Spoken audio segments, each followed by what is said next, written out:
ٹھنڈی ٹھنڈی ہوا حرم کی ہے، بارش اللہ کے کرم کی ہے، نوری چادر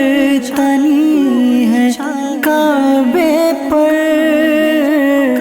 بارش اللہ کے کرم کی ہے۔ الحمدللہ رب العالمین والصلاة والسلام علی سید المرسلین، اما بعد فاعوذ باللہ من الشیطان الرجیم، بسم اللہ الرحمن الرحیم۔ الصلاة والسلام علیک یا رسول اللہ وعلی آلک واصحابک یا حبیب اللہ، الصلاة والسلام علیک یا نبی اللہ وعلی آلک واصحابک یا نور اللہ صلی اللہ تعالی علیہ وآلہ وسلم۔ ایف جی این چینل کے ناظرین، پروگرام ہے شہر مکہ۔ آج بھی کچھ ہم مقدس مساجد کا ذکر خیر کریں گے، تو انشاءاللہ تبارک و تعالی ہم اپنے اس سلسلے کو مزید کنٹینیو کرتے ہیں کہ مکہ مکرمہ کی اور ان مقدس مساجد کا ہم ذکر کریں گے جو نبی کریم صلی اللہ تعالی علیہ وآلہ وسلم سے کہیں نہ کہیں یہ نسبت رکھتی ہیں، اور ان کے بیک گراؤنڈ میں اگر دیکھا جائے تو کوئی نہ کوئی ایک دلچسپ واقعہ ہمیں سننے کو ملے گا۔ نبی کریم صلی اللہ تعالی علیہ وآلہ وسلم پر جہاں درود پاک پڑھنا یقیناً سعادت مندی اور برکتوں کا ذریعہ ہے، وہیں نہ پڑھنے پر وعیدیں بھی اس کی بیان کی گئی ہیں۔ تو نہ پڑھنے کا کیا نقصان ہو سکتا ہے، آئیے ہم سنتے ہیں۔ اللہ پاک کے آخری نبی مکی مدنی محمد عربی صلی اللہ تعالی علیہ وآلہ وسلم نے ارشاد فرمایا کہ جو مجھ پر درود پاک پڑھنا بھول گیا وہ جنت کا راستہ بھول گیا۔ اللہ اکبر! درود پاک پڑھنا یقیناً ایک ایسی سعادت مندی ہے کہ درود پاک پڑھنے کی برکت سے اللہ پاک ہمیں جنت کا راستہ عطا فرما دے، لیکن نہ پڑھنے کا نقصان یہ ہے کہ پیارے آقا علیہ الصلوۃ والسلام کی زبانی ابھی ہم نے یہ سنا کہ نبی کریم صلی اللہ تعالی علیہ وسلم نے کس قدر جو ہے نا یہ عبرت کے لیے ہمیں ارشاد فرمایا ہے، اور کس قدر اس کے اندر ہمارے لیے سبق ہے، عبرت ہے کہ درود پاک نہ پڑھنا یہ جنت کے راستے کو بھلا دیتا ہے، کہ گویا درود پاک نہ پڑھنے والا وہ جنت کا راستہ بھول جاتا ہے۔ لہٰذا درود پاک پڑھنے کی عادت بنائیے، اس کو اپنے معمولات میں شامل رکھیں، انشاءاللہ تبارک و تعالی درود پاک کی برکت سے جنت کا راستہ طے کرنا، جنت کے راستے پر چلنا آسان ہوگا۔ صلو علی الحبیب صلی اللہ تعالی علی محمد صلی اللہ تعالی علیہ وآلہ وسلم۔ ایف جی این چینل کے ناظرین، مساجد کا ذکر خیر پچھلے ایپیسوڈ میں سننے کی سعادت حاصل کی تھی، اور یہ آپ کو بتایا گیا تھا اس ایپیسوڈ میں بھی انشاءاللہ عز و جل ہم دیگر اور مساجد کا ذکر کریں گے۔ تو آئیے آج کے ایپیسوڈ میں ہم بڑھتے ہیں اپنی پہلی مسجد کی طرف، اور اس مسجد کا نام ہے مسجد تنعیم۔ اب مسجد تنعیم کہاں ہے اور اس کے بیک گراؤنڈ میں کیا واقعہ ہے، آئیے اس کی طرف ہم بڑھتے ہیں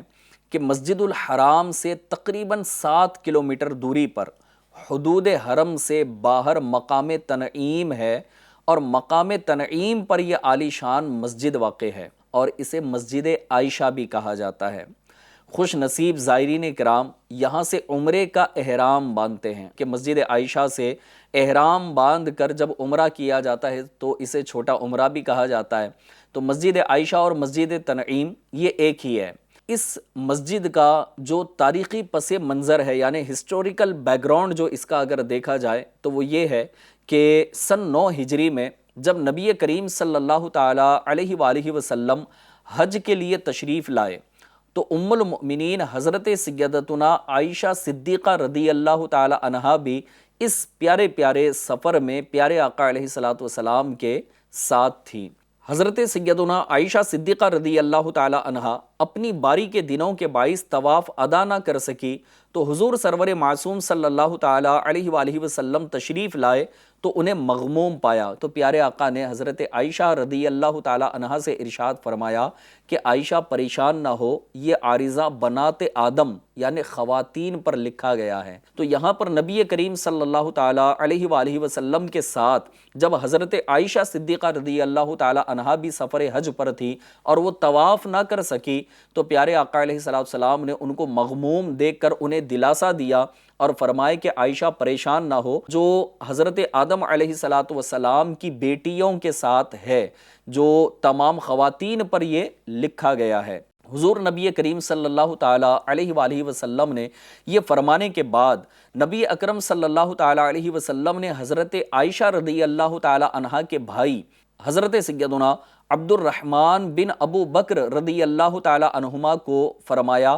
کہ عائشہ کو لے جائیں اور مقام تنعیم سے احرام باندھ کر عمرہ کر لیں۔ جی ہاں، تو یہاں اس کے بیک گراؤنڈ میں جو ہے نا یہ واقعہ ہوا تھا، اور پیارے آقا علیہ السلام نے مقام تنعیم پر حضرت عبد الرحمن بن ابو بکر رضی اللہ تعالی عنہما سے فرمایا کہ دوبارہ حضرت عائشہ کو وہاں پر لے جائیں اور پھر یہاں سے احرام باندھ کر جو ہے نا وہ عمرہ کرنے کا حکم ارشاد فرمایا تھا۔ تو اب یہاں پر یہ جو مسجد ہے مسجد تنعیم، تو اس نسبت سے اسے مسجد عائشہ بھی کہا جاتا ہے، اور لوگ یہاں پر عمرے کے لیے احرام باندھنے کے لیے حاضر ہوتے ہیں اور مسجد عائشہ میں احرام باندھ کر وہاں نماز بھی ادا کرتے ہیں اور اس کے بعد عمرے کے لیے حاضر ہوتے ہیں۔ ایف جی این چینل کے ناظرین، تو مقام تنعیم پر جو یہ مسجد ہے جسے مسجد عائشہ بھی کہا جاتا ہے اور مسجد عائشہ سے ہی یہ مشہور ہے، تو تنعیم کے اس تاریخی مقام پر سب سے پہلے مسجد یہاں پر کس نے تعمیر کی، تو ان کے بارے میں فرمایا گیا کہ محمد بن علی شافعی رحمۃ اللہ تعالی علیہ نے مسجد تعمیر کی، پھر ابو العباس امیر مکہ نے قبہ یعنی کہ گنبد بنوایا، اور اس کے بعد ایک خاتون نے یہاں پر ایک خوبصورت یہ مسجد بنوا دی۔ بہرحال اب آئیے ہم بڑھتے ہیں دوسری مسجد کی طرف کہ جسے مسجد نمرہ کہتے ہیں۔ یہ عالی شان مسجد میدان عرفات کے مغربی کنارے یعنی ویسٹ کی طرف پر اپنے جلوے لٹا رہی ہے۔ اس کے مزید اور بھی دو نام ہیں، ایک اسے کہتے ہیں مسجد عرفہ اور دوسرا مسجد ابراہیم، یہ دو نام سے بھی یہ مشہور ہے۔ آئیے ایک اور مسجد کا ہم ذکر خیر کریں گے جسے مسجد ذی طویٰ کہا جاتا ہے۔ اب یہ مسجد کہاں پر ہے؟ تو یہ مسجد الحرام سے جانب تنعیم جاتے ہوئے کہ آپ مسجد حرام سے نکلیں اور تنعیم کی طرف جب آپ روانہ ہوں گے تو اس راستے میں یہ مسجد واقع تھی۔ شہنشاہ دو عالم صلی اللہ تعالیٰ علیہ وسلم نے عمرہ یا حج کے مبارک سفر میں اسی مسجد مقدس کو نوازا اور یہاں رات قیام بھی پیارے آقا علیہ السلام نے فرمایا تھا۔ ہمارے پیارے آقا مکی مدنی مصطفیٰ صلی اللہ تعالیٰ علیہ وسلم کی اتباع یعنی پیروی میں حضرت سیدنا عبداللہ ابن عمر رضی اللہ تعالیٰ عنہما نے بھی اپنے اسفار مقدسہ یعنی مبارک سفروں میں ایسا ہی کیا ہے۔ ایک اور مسجد کا میں ذکر کروں گا، یہ بھی بڑی پیاری مسجد ہے اور اس کا بڑا پیارا واقعہ ہے کہ یہ مسجد جو ہے نا کس مقام پر بنی ہوئی ہے۔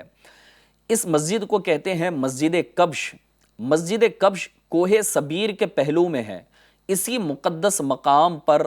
حضرت سیدنا ابراہیم خلیل اللہ علی نبینا وعلیہ السلام سے رب تبارک و تعالیٰ نے ارشاد فرمایا تھا، قد صدقت الرؤیا انا کذالک نجزی المحسنین۔ ترجمہ کنز الایمان، بے شک تو نے خواب سچ کر دکھایا، ہم ایسا ہی صلہ دیتے ہیں نیکوں کو۔ تو یہ وہ مقام ہے کہ یہ دعا کی قبولیت کا مقام ہے۔ اب یہاں پر ایف جی این چینل کے ناظرین کے افسوس کہ یہاں مسجد کی زیارت نہیں ہو سکتی، لیکن یہ مقام مکہ مکرمہ سے آتے وقت آپ اس کو نوٹ کر لیجئے گا، تو اس کو یاد رکھ لیجئے گا کہ مکہ مکرمہ سے آتے وقت بڑے شیطان کو کنکری مارنے کے لیے جب جائیں گے تو بڑے شیطان کی سیدھی جانب 70 یا 80 قدم کے فاصلے پر ہے، تو وہاں بھی مسجد کی زیارت نہیں ہو سکتی، لیکن اس مقام کے قریب جا کر یقیناً دعا تو کی جا سکتی ہے کہ یہ دعا کی قبولیت کا مقام ہے کہ جہاں اتنے بڑے بڑے واقعات رونما ہوئے تھے۔ ایف جی این چینل کے ناظرین، اب آئیے ایک اور ایسے مقام کا میں ذکر خیر کروں کہ جسے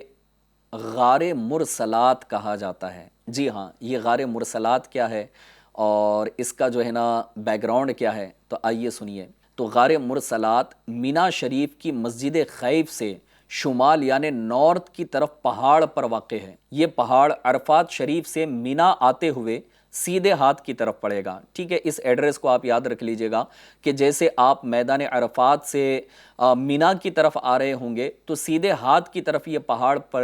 پڑے گا، اور اس پہاڑ کے اندر جو غار ہے اسے غار مرسلات کہا جاتا ہے۔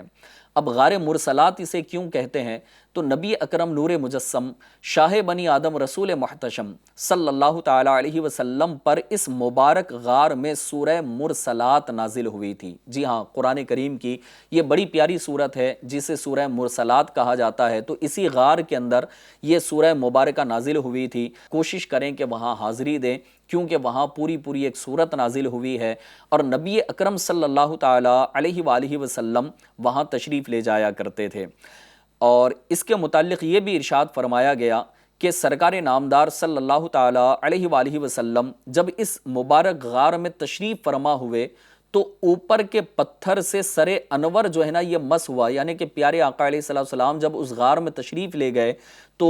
غار جو ہے نا وہ اتنا چھوٹا ہے کہ پیارے آقا علیہ السلام کا سر انور جو ہے نا وہ اوپر غار کے پتھر سے جب ٹچ ہوا تو اللہ پاک نے پھر ایسا کرم فرمایا کہ پیارے آقا کا یہ معجزہ بھی ہے کہ پتھر جو ہے نا وہاں پر نرم ہو گیا، اور نبی اکرم صلی اللہ تعالی علیہ وآلہ وسلم کے سر مبارک کے نشان اس پتھر نے جو ہے نا اپنے اوپر لے لیے، اور اب الحمدللہ عز و جل عاشقان رسول وہاں حصول برکت کے لیے حاضر ہوتے ہیں، وہاں ذکر و اذکار کرتے ہیں، اور پیارے آقا صلی اللہ تعالی علیہ وسلم کا سر مبارک چونکہ وہاں ٹچ ہوا تھا اس پتھر سے، اور پیارے آقا کی برکتیں جو ہے نا اس پتھر نے حاصل کر لی، تو عاشقان رسول حصول برکت کے لیے اپنا سر بھی وہاں پر ٹچ کرتے ہیں، لگاتے ہیں۔ لہٰذا آپ بھی موقع حاصل کریں اس کا، اور وقت نکال کر میدان عرفات سے جب مینا کی طرف آپ آ رہے ہوں تو سیدھے ہاتھ کی جانب جب یہ پہاڑ پر نظر پڑ جائے تو ضرور یاد کر کے غار مرسلات کی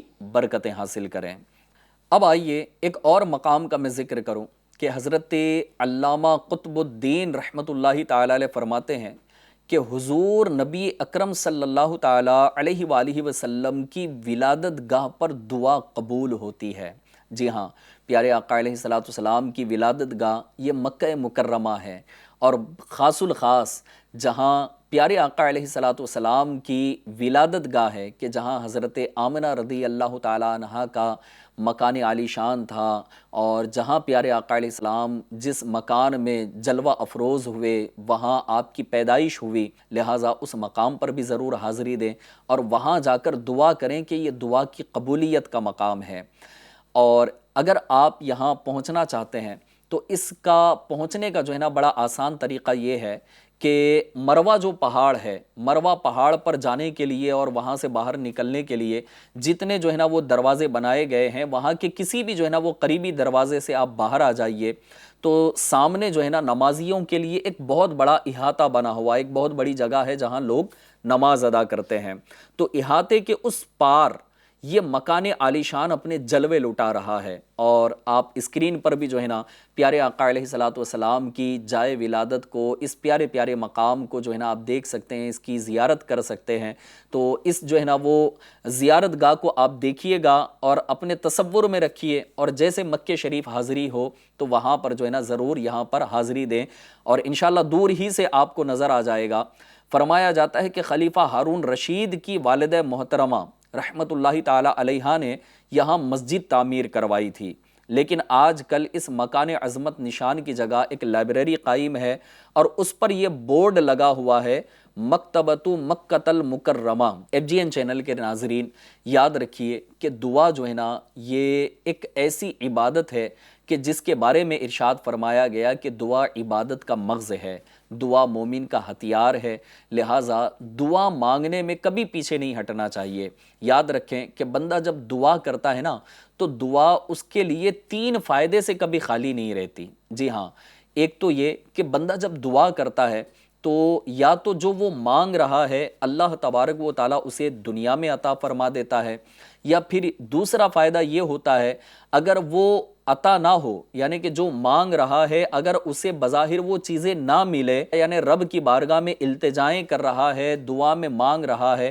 اگر وہ نہ ملے تو دوسرا فائدہ اس دعا کا یہ ہوتا ہے کہ اس دعا کی برکت سے اللہ تبارک و تعالیٰ آنے والی مصیبتوں کو دور فرما دیتا ہے۔ جی ہاں، اب دیکھیں کہ جو آنے والی مصیبتیں ہیں نا، یہ تو ہمیں پتہ ہی نہیں چلتی کہ بھائی کون سی مصیبت کب آنے والی ہے، میرے ساتھ کیا ہونے والا تھا۔ آپ دیکھیں کہ کبھی کبھی ہو سکتا ہے آپ کے ساتھ ایسا ہوا ہو کہ آپ کے ساتھ کوئی انسیڈنٹ ہوا ہو اور آپ کو جو ہے نا اس وقت یہ تصور ہوا ہو یا پھر یہ گمان آپ کو ہوا ہو کہ یار 1-2 سیکنڈ اگر ہو جاتے کچھ آگے پیچھے تو شاید میری جان چلی جاتی، یا میرا اتنا بڑا نقصان ہو جاتا، میرا ہاتھ ٹوٹ جاتا، میرا پیر ٹوٹ جاتا، یا کسی کے ایکسیڈنٹ کو آپ نے دیکھ لیا کہ یار یہ مجھ سے تیز چلا گیا، اگر اس کی جگہ میں تیز چلا جاتا تو شاید میرا ایکسیڈنٹ ہو جاتا۔ تو اس طرح کے نا کئی انسیڈنٹ آپ کے ذہن میں آ سکتے ہیں اگر آپ غور کریں۔ تو یہاں پر دوسرے فائدے کی جو میں بات کر رہا ہوں وہ یہی ہے کہ بندہ جب دعا کرتا ہے تو اس دعا کی برکت اس کو دوسری یہ ملتی ہے، یا دوسرا فائدہ یہ ملتا ہے کہ اللہ تبارک و تعالیٰ اس پر آنے والی مصیبتوں کو دور فرما دیتا ہے۔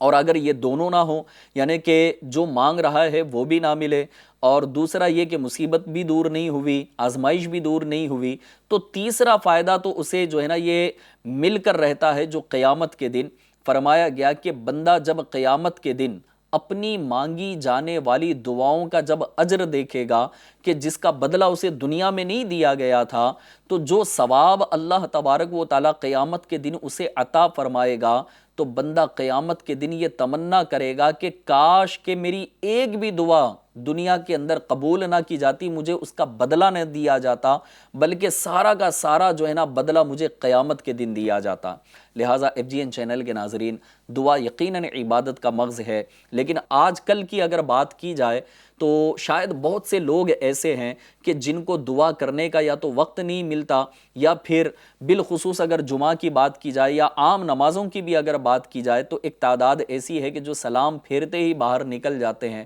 دعا بھی نہیں مانگتے۔ تو یقیناً دعا مانگا کریں، انشاءاللہ تبارک و تعالیٰ اس کی برکتیں نصیب ہوں گی۔ الحمدللہ عز و جل، آج کے اس ایپیسوڈ میں بھی ہم نے بہت سی باتیں سیکھنے اور سمجھنے کی کوشش کی ہے، اور کچھ مقدس مقامات کی ہم نے بات کی ہے، اور چند مساجد کا بھی ذکر خیر کرنے کی سعادت حاصل کی ہے۔ لہٰذا آپ FGN چینل ضرور دیکھتے رہیے، انشاءاللہ عز و جل اس کے ہر ایپیسوڈ میں اس کی برکتیں نصیب ہوں گی۔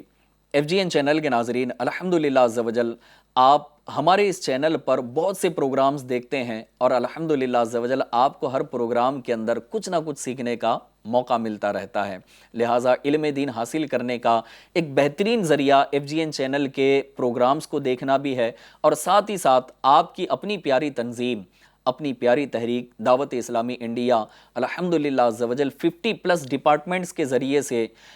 دین متین کی خدمت کر رہی ہے، اور اپنے ملک عزیز ہندوستان کے اندر بڑی دھوم دھام کے ساتھ دین متین کی خدمت میں مصروف عمل ہے۔ لہٰذا اللہ پاک نے آپ کو جو صلاحیت عطا فرمائی ہے، اپنی اس صلاحیت کا بھرپور فائدہ اٹھائیے، اور پھر اپنی صلاحیت سے دین کی خدمت کرنے کی سعادت حاصل کیجیے۔ انشاءاللہ تبارک و تعالی اللہ پاک اس کی دونوں جہاں میں آپ کو بہترین جزا عطا فرمائے گا۔ دعوت اسلامی کا ایک بہترین پلیٹ فارم آپ کے سامنے ہے، تو دعوت اسلامی کو دور دور سے نہ دیکھیے، بلکہ دعوت اسلامی کے پلیٹ فارم پر آپ خود بھی آ جائیے، اور اپنے آپ کو بھی دعوت اسلامی کا ایک ممبر سمجھیے، اپنے آپ کو بھی دعوت اسلامی کا ایک مبلغ سمجھنے کی کوشش کیجیے۔ انشاءاللہ تبارک و تعالی اس پلیٹ فارم سے آپ کو علم دین سیکھنے کا بھی موقع ملے گا، عمل کا جذبہ بھی ملے گا، اور عشق رسول کی بھر بھر کر سوغات اور عشق رسول کے بھر بھر کر جام انشاءاللہ تبارک و تعالی ملتے رہیں گے، حاصل ہوتے رہیں گے۔ اللہ تبارک و تعالی ہماری پیاری تنظیم دعوت اسلامی انڈیا کو سلامت رکھے، اور ہمیں اسی میں جینا اسی میں مرنا نصیب فرمائے۔ آمین بجاہ النبی الامین صلی اللہ تعالی علیہ وآلہ وسلم۔ صلو علی الحبیب صلی اللہ تعالی علی محمد صلی اللہ تعالی علیہ وآلہ وسلم۔ ٹھنڈی ٹھنڈی ہوا حرم کی ہے، بارش اللہ کے کرم کی ہے، نوری چادر تنی ہے کعبے پر،